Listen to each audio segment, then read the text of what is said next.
I got you. Sweet. I got you. Thanks. Oh, you are awesome. Thank you, sir. And I got the timer started so I can timestamp all of it. All right. Welcome, everybody. Happy last Friday, MVP Office Hours Friday of the year. Potentially happy last Friday working for all of us. So it's been a great year. Heck of a lot better than last year, but could still be a lot better. Anyway, I am Dale Ziegler. Along with me, as usual, is Squire Kirshner and Joy Shutters-Helbing. Say hi, friends. Hi, friends. Hi, friends. Our slide deck looks a little bit different. We've consolidated as much as possible to try to maximize our time within the call for questions and everything. Strong work, Squire. Thank you. You can follow us on the Office Hours Twitter handle up there at the top in the upper right, MVP Office Hours, or each of our individual handles. You can follow us there. MVPofficehours.info is the site, and then the email there as well. Although we do encourage that if you have an actual question, like a question to be answered, throw it out on the success group or Trailblazer community group and let the group do its thing that we're here for. But you can also ping us with private questions or one-on-one questions if you need to at that email address.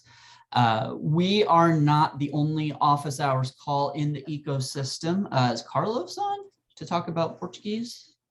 I don't see him. Okay, we got a light group today, which not surprising for December 17th. If you're new to MVP Office Hours and you don't know about the Portuguese call, Carlos Sequeira, based in Tampa, I believe, he is trilingual, English, Portuguese, and Spanish. He hosts it for Portuguese. You don't have to know Portuguese. You just have to be willing to jump in and help, and he does all of the translating. That is on the last Thursday of the month. And we here in the States meet on the first and third Friday of the month. And you can subscribe to one or the other or both groups, again, at our site, mvpofficehours.info. And then, of course, the success community is your friend. We'll share the deck out later, but this links out to the MVP Office Hours US group. Our next call will be after the new year. We're still on cadence of first and third Fridays of the month. So our next call will be January 7th. This is an open Q&A. No question is out of bounds, and we encourage everybody to answer. Registration is at the static bit.ly there, MVPOH, that is case sensitive. And you can catch our recordings either through the community, Twitter, or our YouTube channel. And always, don't forget to use your favorite hashtags. To ask a question, you can either raise your hand or put your question in the chat. And if it's dead air, just unmute and say, hi, I have a question.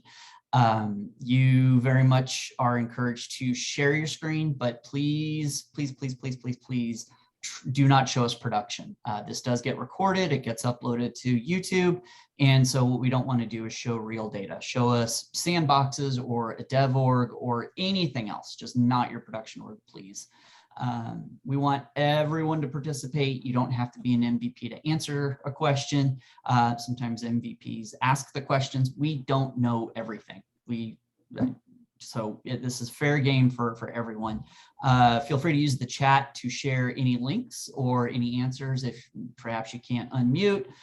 Or again, links, that's a great way to, chat's a great way to share them over, and we can display them up here on the screen and talk through them. Zoom call etiquette. We've been at this for a few years now. Just mute yourself when you're not talking or when you're not sharing, just so that we can reduce the chatter in the background and keep the airwaves clean. And welcome to all current and future MVPs. Of course, the nomination period closed a couple of weeks ago. We are all going through the process of reviewing renewals and new nominees, but we're all MVPs. We're all here to help each other.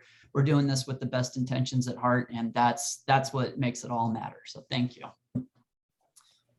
Quick snapshot of events out in the community. So Dreamin' events, if you're not familiar with those, they are basically mini sales forces led by those of us in the community.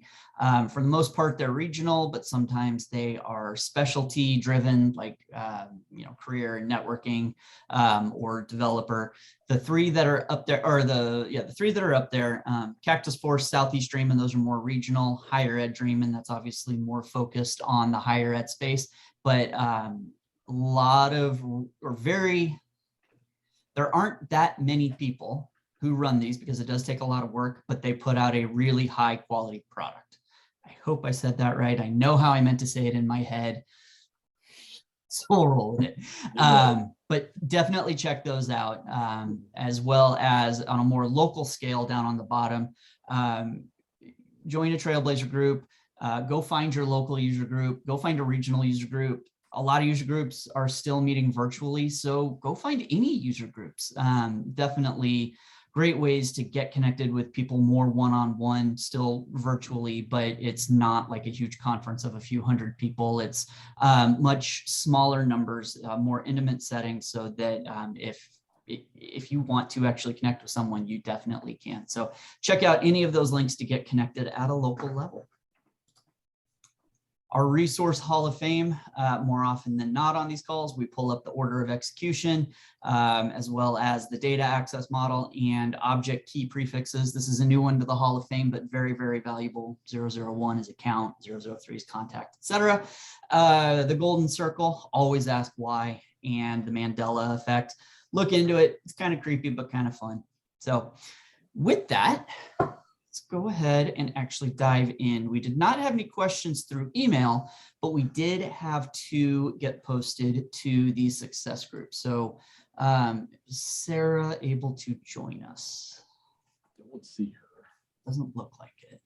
And it looks like she got an answer that she liked, but I just thought it'd be valuable to bring it up. Absolutely. Yeah. And actually I should have, actually I do have it open here. Trying to create master detail relationship between custom object and standard product 2. Not possible because product 2 can't have MDRs. Is that really true? Like really?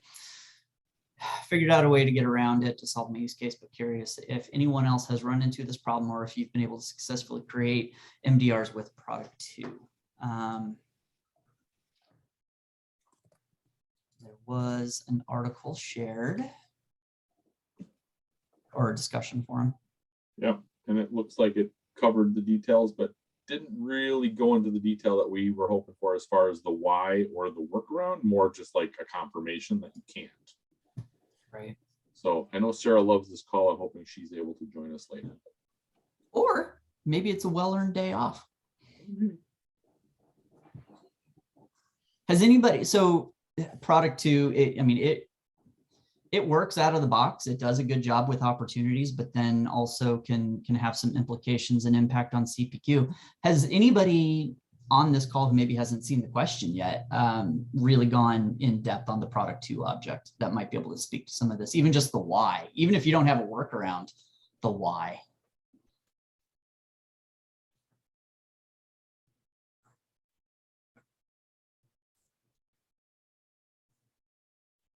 And that's okay. The best answer I have is it's one of Salesforce's more protected things.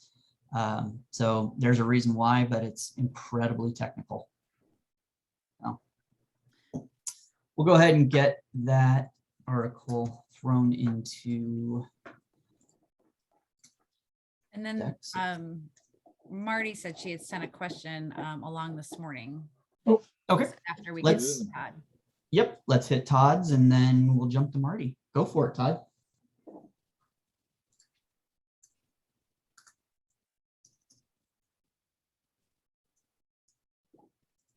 I know Todd's there. I saw his. I see Todd. Todd's got his doggy up. Sorry, I clicked the unmute. I must have clicked it twice.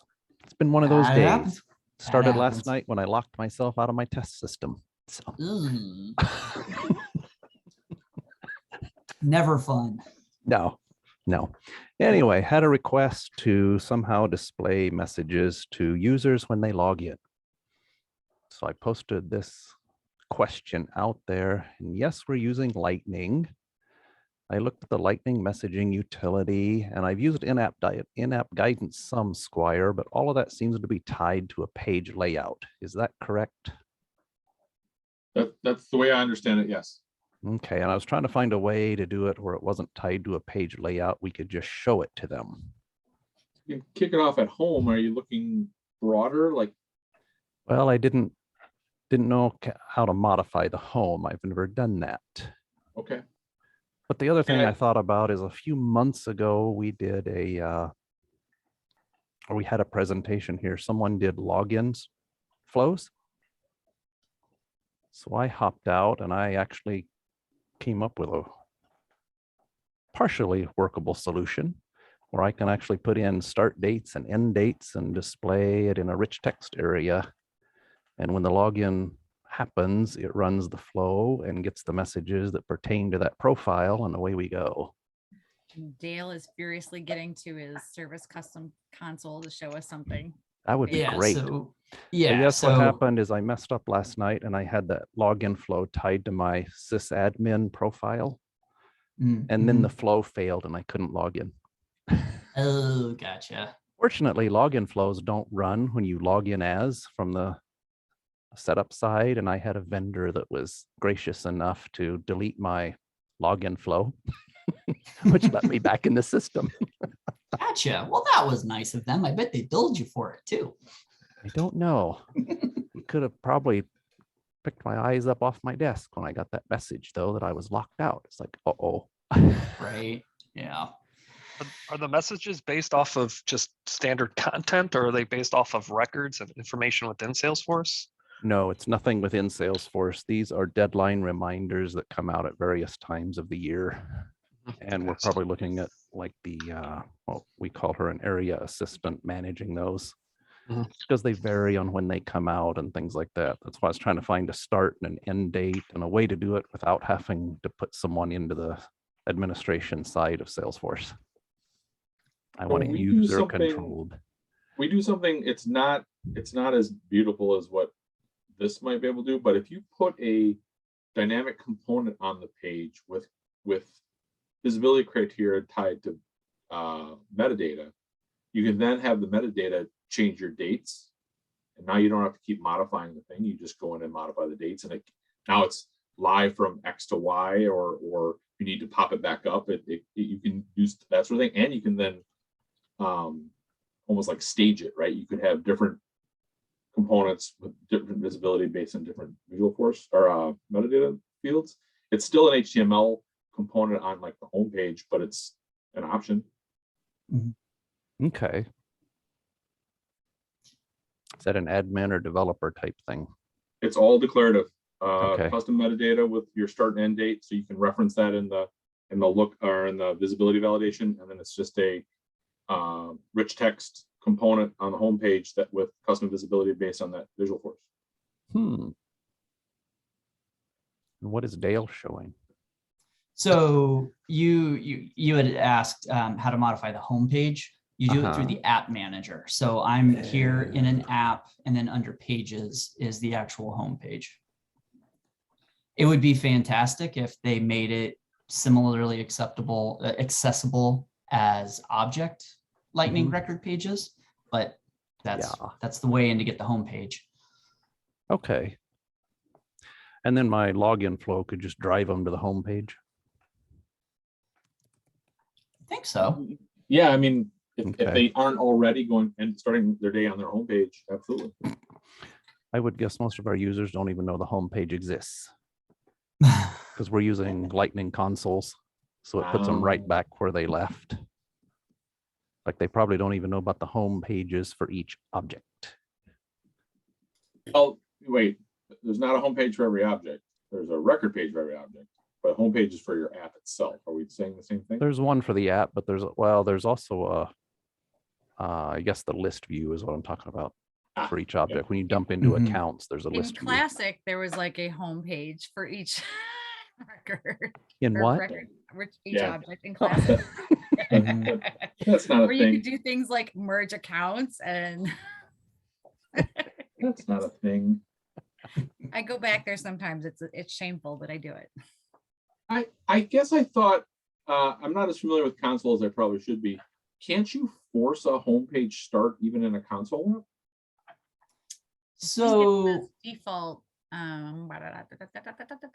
you go to navigation items, and I think you can use navigation rules, I think. No. And can you set up a homepage per app? Yes, every app would have its own homepage. Up And there it's- at the top of the page there, if you click on pages, It's based on profile. You can create a new page, you can create a new home page, and then you can do the, set a different home page on apps. Mhm. But do you also, how do you enforce that that's what they see when they first hit the app in a console? Can you do that? I think if they open the app from the app launcher, that's what they get. Nope, And it's it- every experience I've had has been where you last left off. Right. In a console. Well, yeah, console at least. you would have to go, on console. Yeah. And the Now, and standard maybe app, I picked think it opens to so the. maybe ahead, I Dale, picked a sorry. bad example by using a console. So let's go to a non-console. Yeah, console's pretty sticky. Right. And that's all we use are consoles. That's all that our people have been trained to use Gotcha. because they wanted the multi-tab capability. We want to have all of our accounts open at one time. Well, better All of better them. on console tabs than browser tabs. Yeah, I mean, I would think, Todd, going back to your earlier question, if you've already got a pre-built login flow, you should be able to direct to the homepage for the app to enforce that. But Okay, I just have That to one's- figure out how to that one's build that not- component for the homepage. yeah, and again, I mean, from the homepage, it's literally a rich text component. You just drag onto it. So where does it get the data for that component then? So is the data just a message, or what is the data that's displaying? It's just a message, but it needs to change as the year progresses.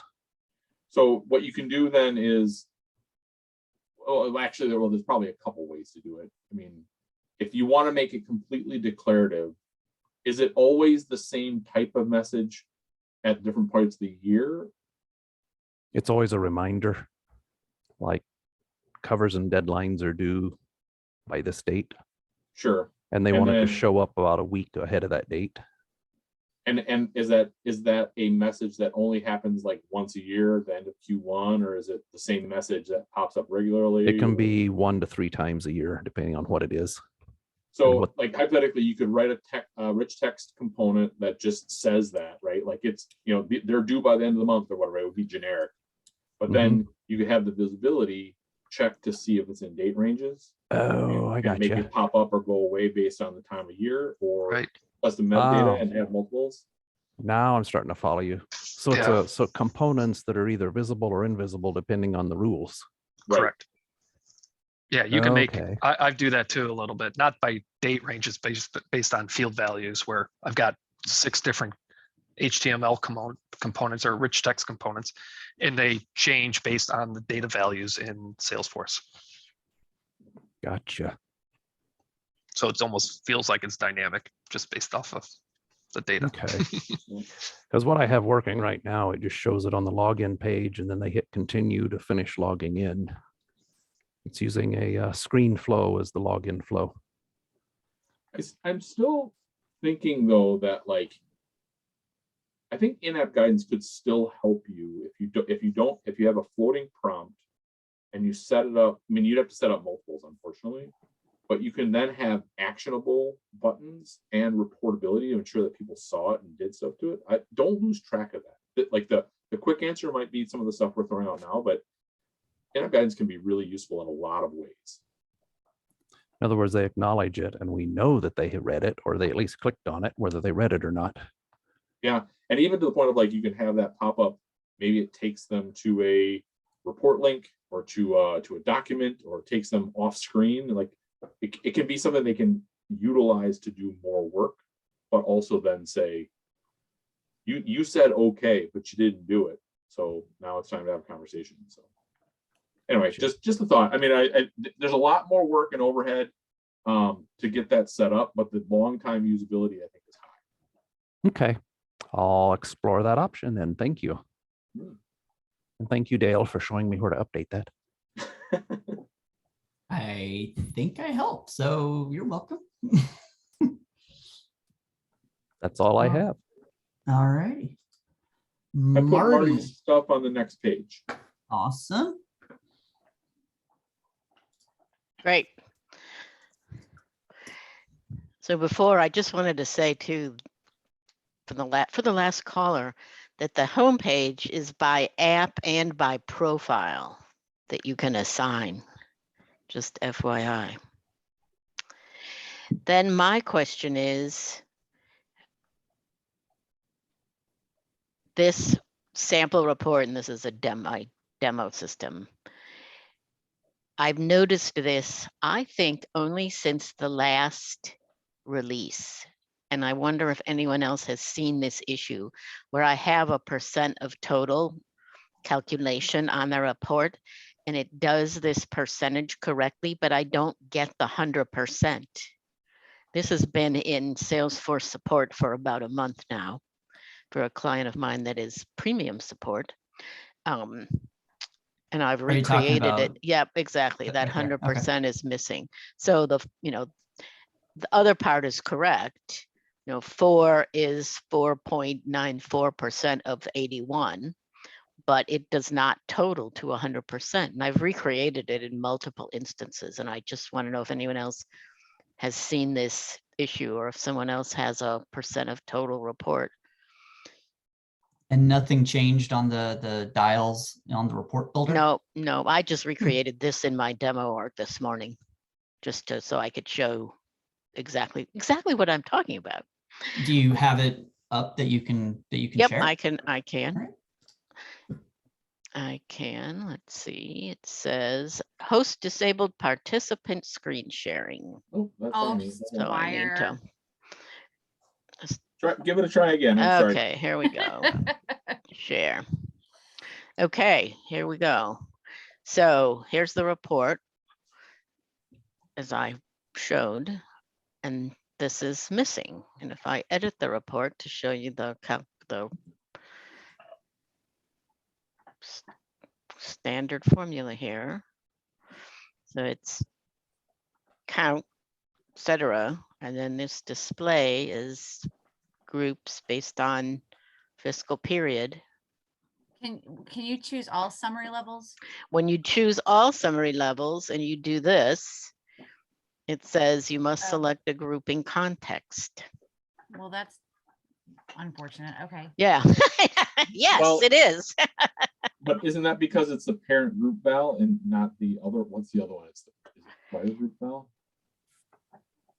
Right. It's the row count compared to the parent group val. That's why.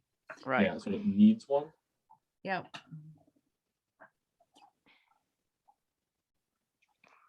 So no one else has seen this. That's my question.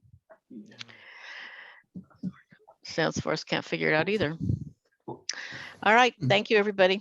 Well, hold on, Marty. Yeah, I yeah. feel like this is not. I think it's just not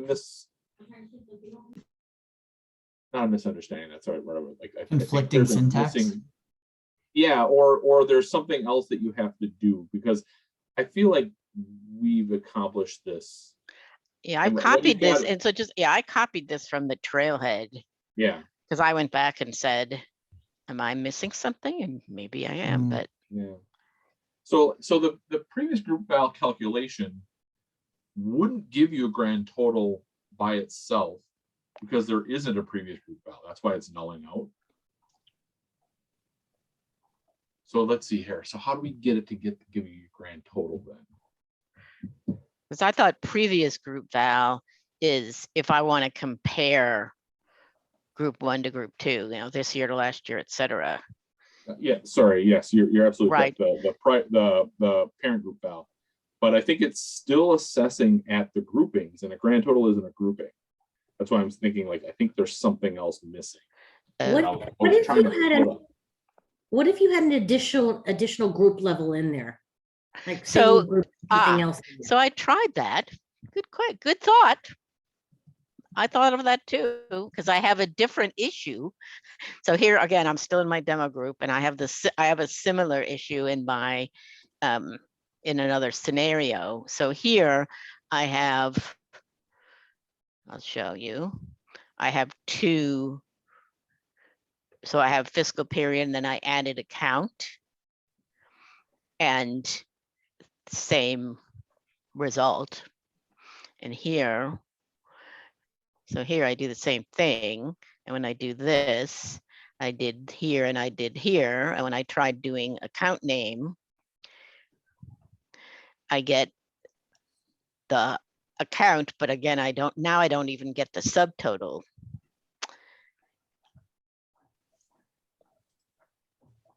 Marty, if you wouldn't mind, would you go Not- back to the formula?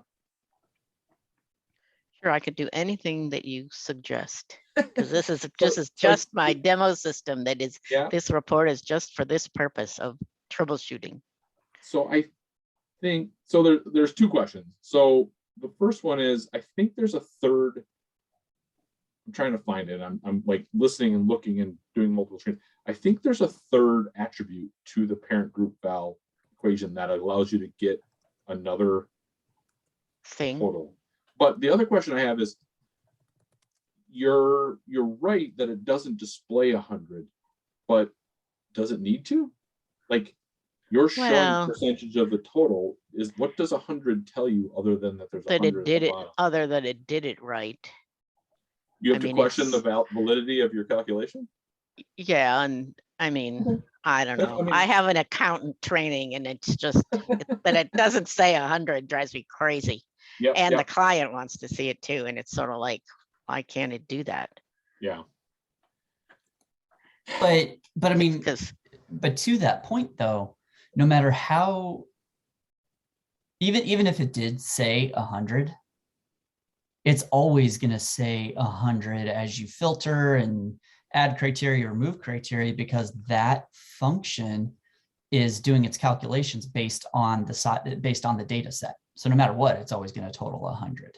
And maybe that's why they stopped showing it or don't Right. show it or whatever. yeah, and that's I would have sworn it used to be there. And that's sort of the, Hmm. Mandela effect. yeah, or it's my There it is. eyeball, or it's my There it is. eyeballs. That's sort of the scenario. Sinbad was a So, genie. yeah. All right. If anyone comes up with anything, or if anyone has seen a report that is showing 100 now, let me know, please. Thank you, everybody. Yeah.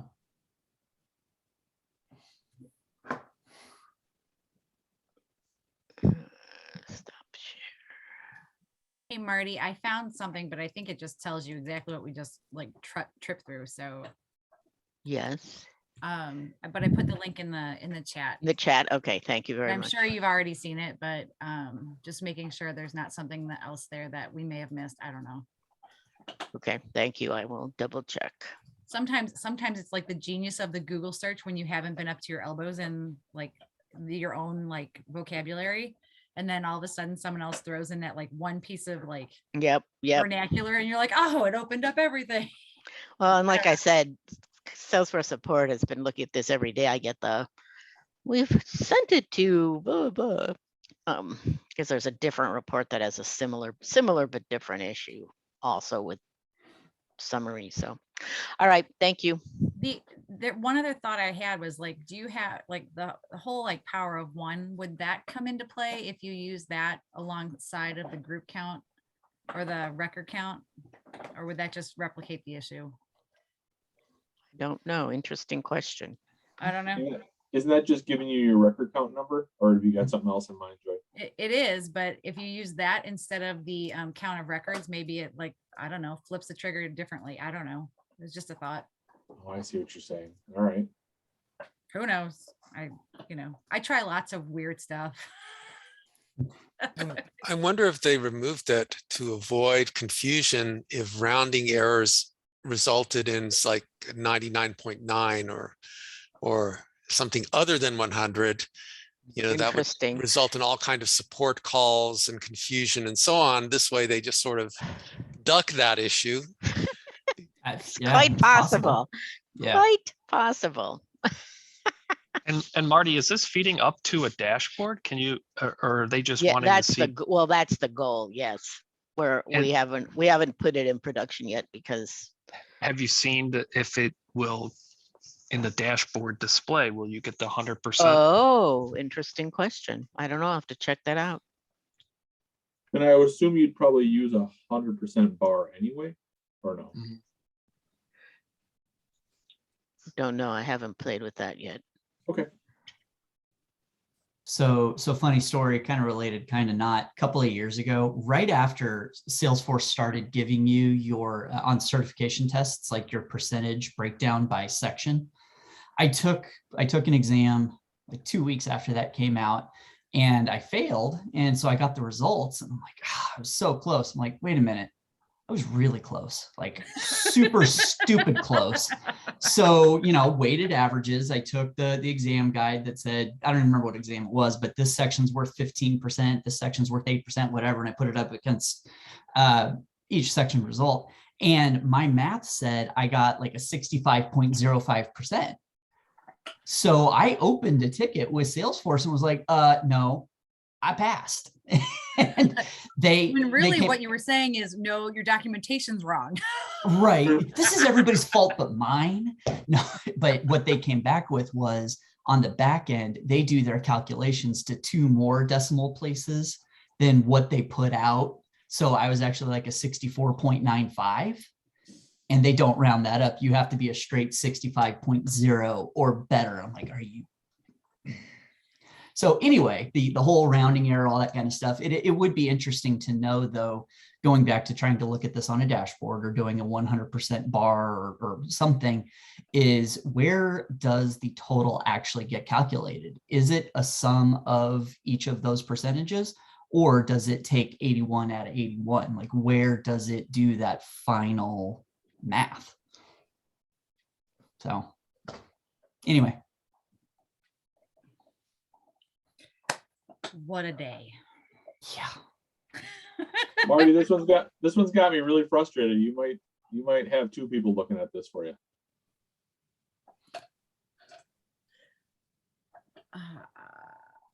Hey, Sarah joined us. We can go back.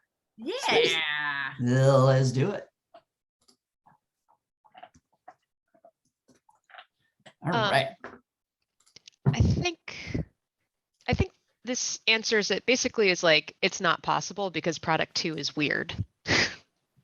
That's what this all boils down to. It's special. Special, right? So I wanted to create a master detail relationship with product 2 being the master for, we have an object called product lots, which basically is like, if you imagine you have bins of product sitting on a shelf, like each bin is a product lot. And so I wanted those to have, like, you can't have a product lot without a product master detail. But then I tried to go and set up that relationship. We have a lookup already between product lot and product, but I wanted to do a roll-up summary on product 2 to say, how many lots are there? And I was like, oh, if I can do a master detail, I can just use a built-in roll-up summary, but can't convert those lookups. So I think I ended up using DLRS, but you could probably do it in a flow too. So that's sort of the long and short of it. Unless you have other ideas, go ahead, Dale. No, that sparked an idea from a conversation Joy Squire and I were having in text earlier, that if it's kind of related, but if we have dead air later, I'm going to bring it up. No, I don't have any ideas. I'm sorry. Yeah, I think this is a hard no. Product 2 is special and has some special limitations, including this one. So there you go. Gotcha. But that's not to say you couldn't customize something like with the flow or DLRS or whatever. Yeah, exactly. Just not ideal. Yeah, I was like, oh, I would love to be able to do this simply. Oh no, look, I'll have to do this other way, which is fine. Right. But. Yeah. Don't mind me while I copy paste. I just keep finding stuff. We don't have any other questions. That's crazy. So you guys want to hear my craziness? What we were talking about earlier is I want to potentially change something that was created for me from a lookup to a master detail so that I can take advantage of roll-up summaries. However, the one thing that Squire and Dale pointed out was that I need to be very careful of records that might not have a lookup identified. The good news is the flow that was created to pull all this together pre-populates that. And right now, the only records that exist are the templates and then my test records, like once I got it into prod. And I was like, but I'd really like to know what these like summaries are, like roll this up and get the summaries, right? But I'm like, but I can't. Why can't I? And so it's because it's not a master detail. And so my my next step is to take the whole thing, put it into a sandbox and break it potentially to see if I can change a lookup field to a master detail without breaking the flow that was created to do all the things it's supposed to do. Yeah. And anyone else have any other thoughts before I go off on like, you know, a field trip to play in the sandbox? I was gonna say the one thing I'd look for too is in the flow, what is the order of object creation? Because if you're trying to create the child first, or like if you make sure that when you're creating the child record in the flow, it's populating that field. It sounds like it is, Yes. but that It would be is. that would be a place that changing it to a master detail might throw you an error if it doesn't find the master, because you can't hear what you're create the saying. object without it. So that would be the hear other what thing I you're would saying. And look so for. I'm actually going to go poke at the flow right now. I can't show it to you all because, well, production data and all that fun. But I will look at that. That's a good, Yeah, or like, let's see where that is. It's an auto launch flow upon create of the future master. yeah, So when the master is created, the future details have an auto launch flow. that should be Separate. fine. Yeah, so we'll try. I'll throw it in the sandbox and try to break it and report back. I promise. I promise. I promise. Yeah, I just know like sometimes I have a flow that if it's a lookup relationship, you can create the child record and then populate the lookup, but that you won't be allowed to do that with master detail. You have to make sure that it's populated at the creation time. Yeah, because it's an auto launch flow that happens after. So we'll see. Because I have a screen flow for creating the master on the account record. And so it's all fun. It's all fun. Anyhow, that's the news for me. What else you guys got going on? Slow day. Go study for a certification. There's a 30% discount code in the chat. I have something that I wouldn't mind going over. It's out of my wheelhouse, so I'm hoping someone else can speak to it in detail. The Log4j2 vulnerability that the whole world is freaking out about. Does anybody feel comfortable with boiling that down to an admin level as far as what that means, what that concern is? They're not doing a great. Salesforce isn't doing a great job of explaining why it's a concern. Which concern is this again? So the Apache Log4j2 exploit that kind of blew the world up on Friday, and everyone's freaking out about it. It's on the header of all the knowledge articles and stuff. Is that why it just brought your attention?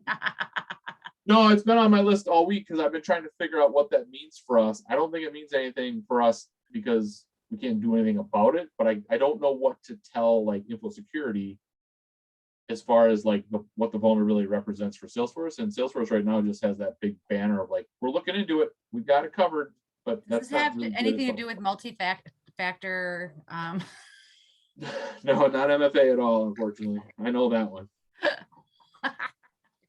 So That keeps popping up too.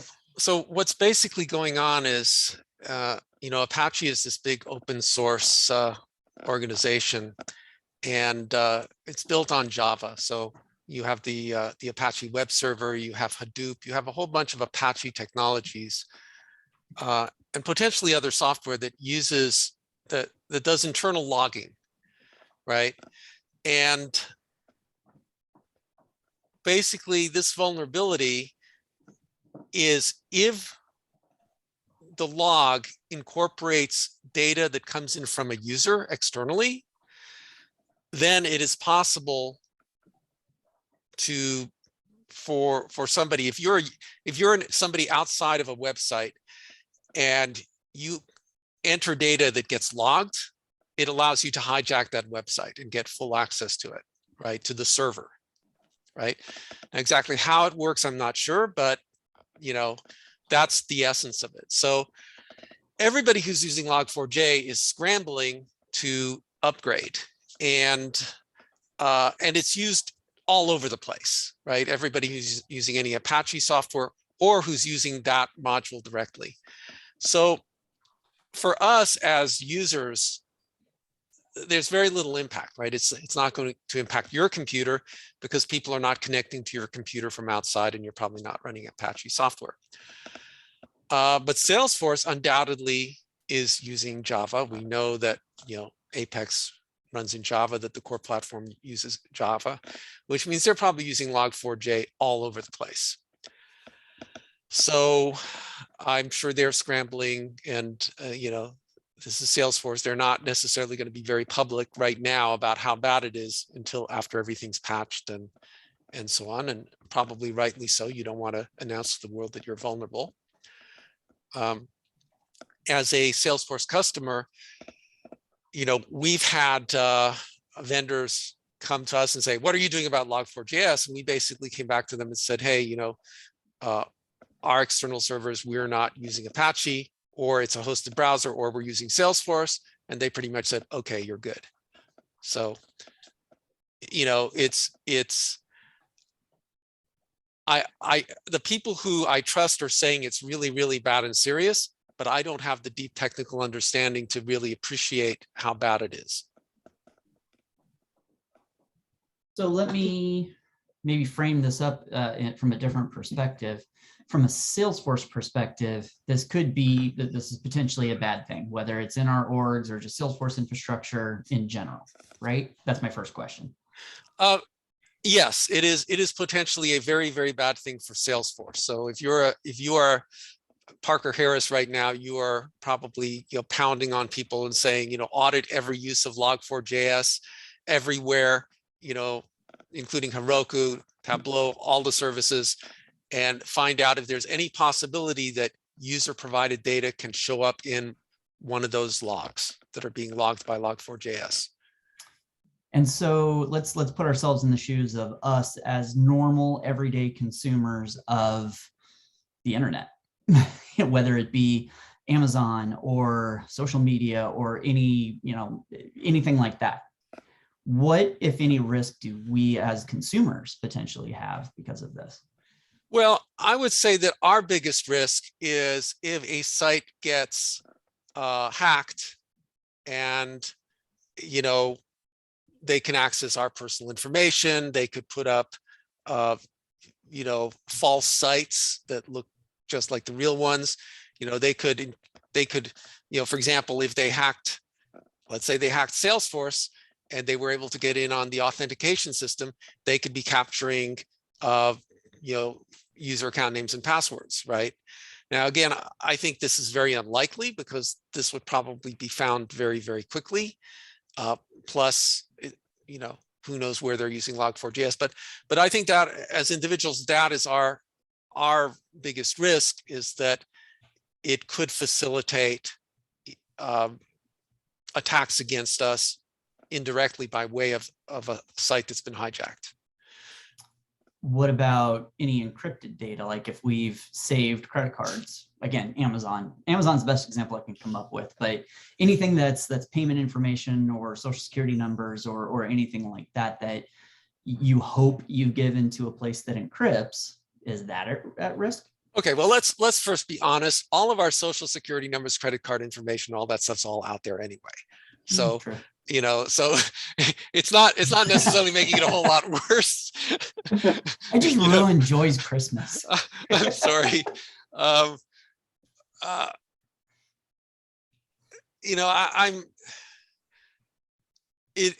Yes, it's possible. There's another way it could impact us is, I know there's a payroll service, one of the big payroll services that's been hit by ransomware, right? So that means that, people may not be paid for Christmas, right? I think Whole Foods is one of those, or maybe it's Whole Earth. I saw a list of a couple of. Whole Earth, you mean the Whole Earth, or just a company called Whole Earth? I think a company called Whole Earth. I can't remember, but there are like 3 or 4 companies that use this payroll service, and now they're saying, how are we going to pay our people? So they're literally handwriting checks and asking for paper time cards now. So, somebody who was able to hit a server, could do this. But, I looked yesterday on there's a GitHub repository where they're listing vulnerabilities, and they're listing progress and so on. So, Amazon is pretty much patched at this point. I mean, which is good, because it means that most of the internet's infrastructure that runs on AWS is patched. I'm sure Azure is the same. The fact that Salesforce is on that list, pretty much working on it, Like right now. Yeah, I'm sure I'm sure everybody is working on it nonstop. Yeah, that last update, that was like 6 hours ago. yeah.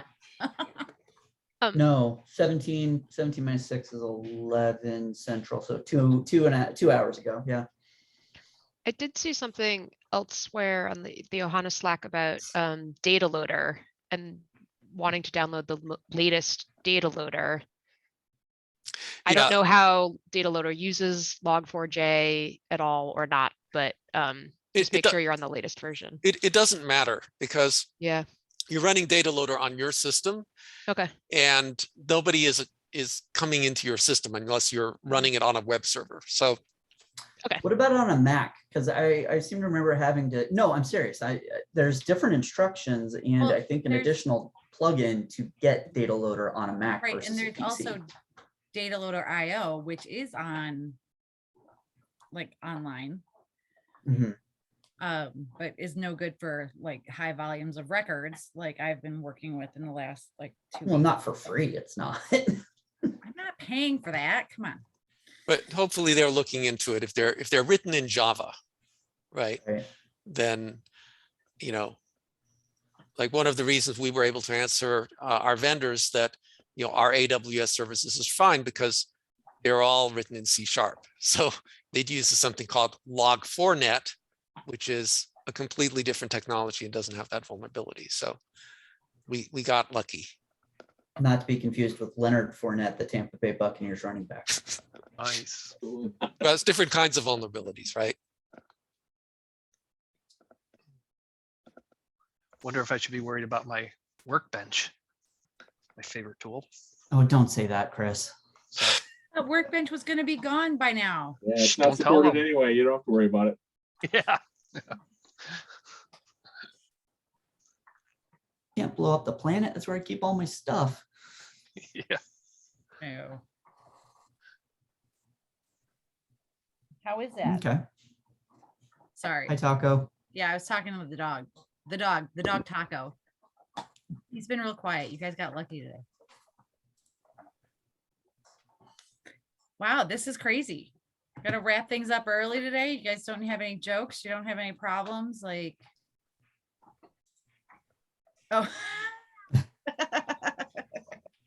Yes, definitely a very heartfelt Wait, congratulations Mike, you're to Mike. retiring? Yeah. Mike, Yeah. what? I'm done. This As is- a win. This is my last Friday of work.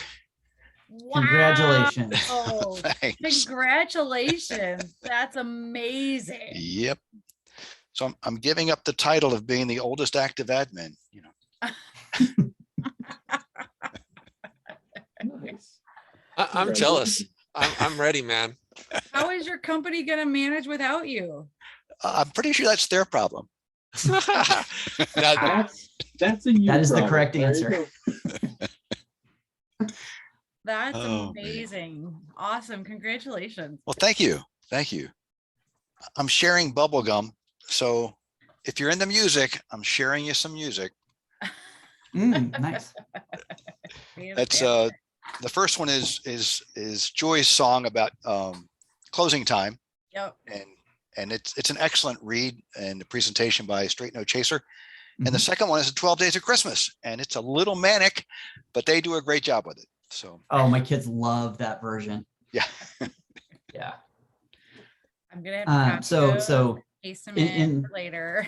inside the KC Metro, inside the 435 talk here, they play that version at Deanna Rose, like the light show that they have in front of the barn. Okay. And like, that is the motivation for my kids to behave, is getting to go see the lights and hear that song. That's Yeah. awesome. It is phenomenal. hmm And I apologize. The video rotated 90 degrees off my phone and onto Google Drive. So you have to turn your head. Even better. I just got a new monitor arm, so I can just swivel the whole monitor. There you go. Is it all gone? Is it all What, the gone? Apache problem? I don't think so. No, he got so when I have meetings and I need him to like settle down, actually when we both have meetings at the same time, he comes in the office with me and he gets this like chunk of like super hard yak cheese, and it sounds really bizarro, but it's like super, it's like brick hard, right? And he chews on it, and I think he finished this one. It's gone because he's done chewing and he's looking around. And I'm like, is it gone? Did you eat it all? Like, it's craziness. But I've tried out a number of different vendors, and I found the vendor that has what I think is like the best, hardest, longest lasting yak cheese available to me. So it's craziness. Nice. Never knew I would have an opinion about yak cheese ever, but now I do. So Never knew I would ever hear the words yak cheese in that order in a sentence. on a Salesforce MVP office hours call. Mm-hmm. This is the valuable content we come here for. Right. It is. Yep. Yay, we fixed your flow. Go us. Now about that yak cheese. It's a small local place. Even you guys, I'll put it in the chat. I mean, if you have dogs, you can check it out. What if I don't have a dog? Can I still check it out? You can still check it out, but they Okay, thank you. it's so funny. They do like, like small market, like French markets and like farmers markets and whatever. But my neighbors bought Taco a small piece once upon a time, and he loved it so much, and it was better than rawhides for him, and it's easy on his stomach. And I don't know, they're really, the owner is really great. And like whenever I order it, I always order like so much that she throws in shipping for free. Or Nice. I pick it up from one of the markets in person, right? But I don't know, it's fun stuff. And she like has like found, because we bought some from another store, like from Amazon, like yak cheese or whatever for Chewy or whatever the other places are. And he got it, and I was like, what do you mean it's gone? Like, what do you mean it's gone? That should have lasted you 4 hours, easily 4 hours. And so the PC finish was relatively small compared to Taco. But are you gonna come say hi? No. You can come say hi. Where are you? No, sorry, it's too far away.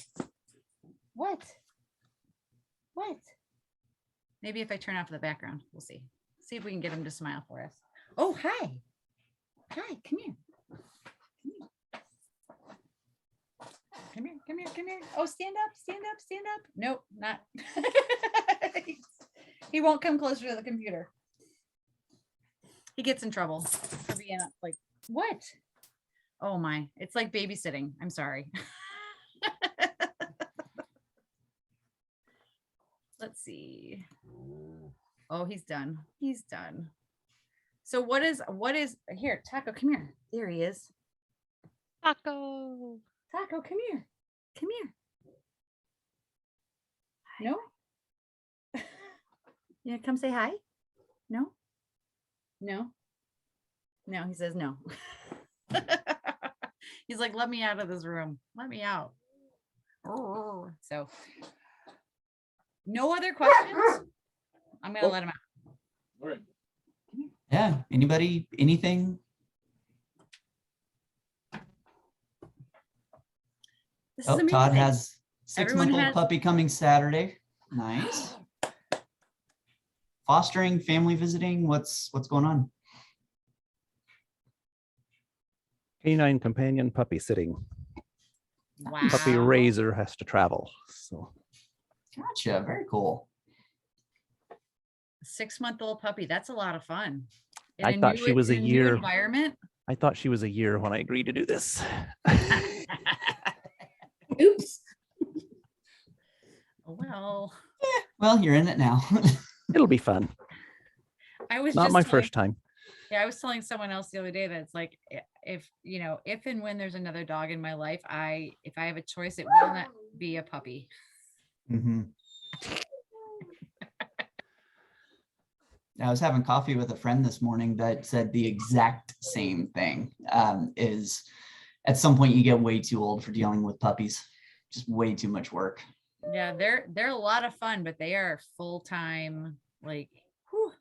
Mhm. There is a lady in our Kansas City Canine Companion group that just turned in dog number 16. And a stay Like is trained up and everything.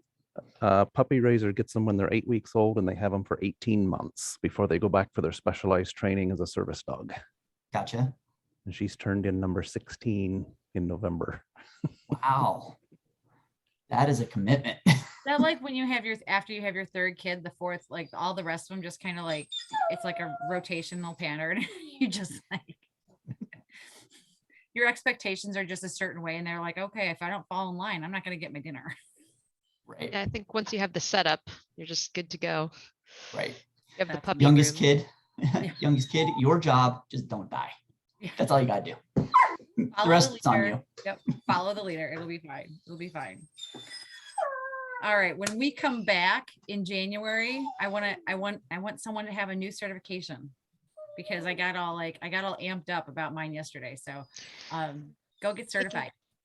Taking PD1, I think in January. So Nice. working Are on you it. registered? Yeah, I All think right. so. But I Excellent. was thinking I would sign up for like visibility or like sign up for the next one now because of the discount. So Mhm. it'll be my third attempt. So we'll see. But Are you luck. specifying a Salesforce time's a charm. certification, Joy? Yeah, I'm talking about Salesforce Okay. certifications. Yeah. Todd, I'll listen. What else are you going for? Still working for Therapy Dog. Ah, Had some scheduling conflicts. that might be kind of weird to have a human be a therapy dog certified. Yeah, you see my picture. That's my partner. Ah, okay. Yes, I knew what you were going for. I was taking advantage of your sentence. Very cool. Good luck. All right. Well, we're at 59. Happy holidays, everybody. Happy New Year. Hope you get some time to recharge and relax and do all the good things and stay safe. And can't wait to see you all next year. And we will have a meetup if Dreamforce in mass in person happens ever again. Right. Definitely. That's the Definitely. goal. That's the goal, right? We'll have a live MVP office hours. That Yeah. would be awesome. I'll be there. It'd be too much hugging and not a lot of questions and answers, but it's really cool. Right. We can try. We can try. Yeah. Try. All right, Exactly. everybody. Happy Friday. Happy Woo! Friday. See you Friday. later. Happy Yay. holidays. Happy New Friday. Year. Happy holidays, everybody. See Happy ya. holidays. Bye. Bye.